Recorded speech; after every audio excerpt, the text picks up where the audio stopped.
Thank you for that introduction, and thank you, Dr. Kim. We welcome you as a Southerner, and I'm glad I baked some cookies that your son ate. And when you come back to Georgia Southwestern, and I know you're coming back, I'll bake some cookies for you.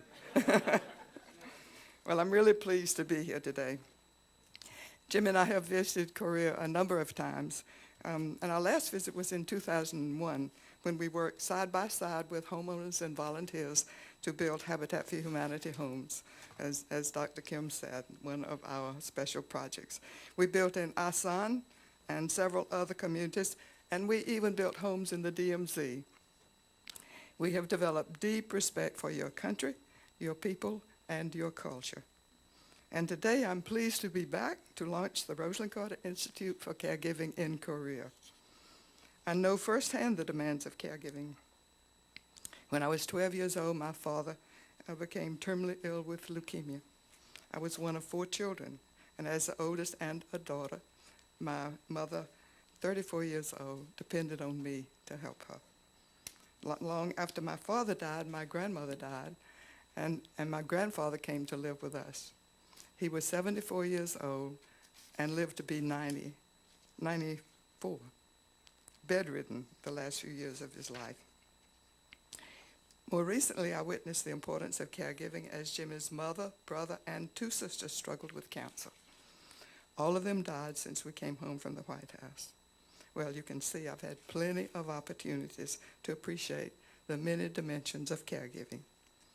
My experiences and involvement with issues of caring and caregiving led me to establish the Rosalind Carter Institute, RCI, at Georgia Southwestern State University, when almost no one was working on these issues.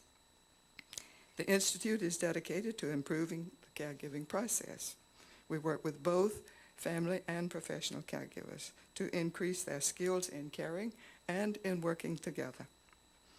As I've traveled throughout my country speaking about caregiving, person after person has stepped forward to tell me their own stories. So many people giving care to their loved ones feel isolated, lonely, inadequate, and despairing, not knowing where to turn for help. Caregivers are often under enormous stress. One man caring for his wife with terminal illness said, "I cry, but I don't let her see me." Another, a young woman, said, "Even when my friends call, they always ask me how he is, my ill husband. They never ask me how I'm doing." And one woman caring for her elderly infirm father told me that she actually ran away from home one afternoon and left her father in a wheelchair. She checked into a hotel, but she soon returned home feeling desolate that she'd even contemplated abandoning her father.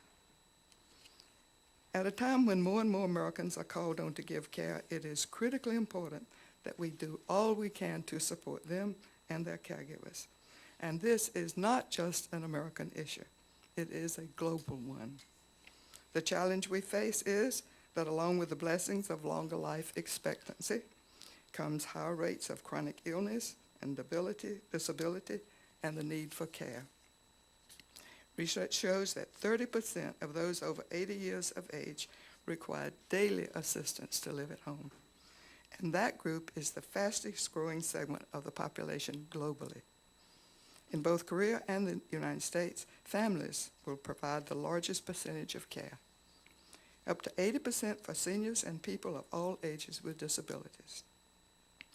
Across nearly every culture, family caregiving is a universal, time-honored, and frequently cherished obligation. Yet the demands often take a toll on caregivers' financial security, their job security, and their health. Caregiving today is more challenging than in the past. It's likely to be of longer duration and involve more difficult responsibilities.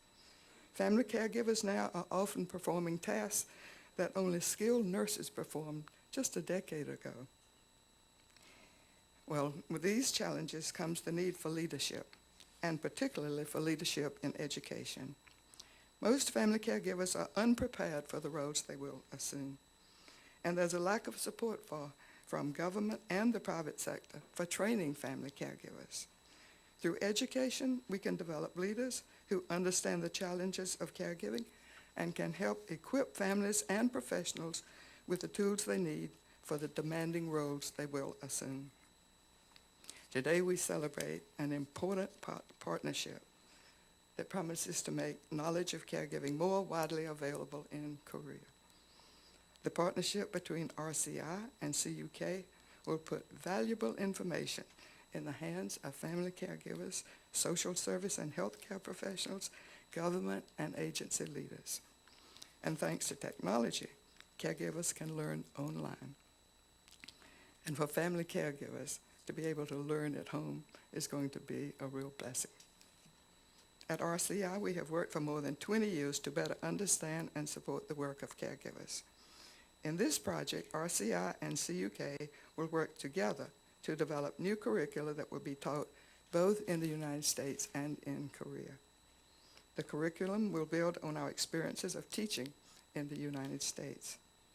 Each course will integrate a cross-cultural perspective so that the entire curriculum approaches caregiving as a global challenge.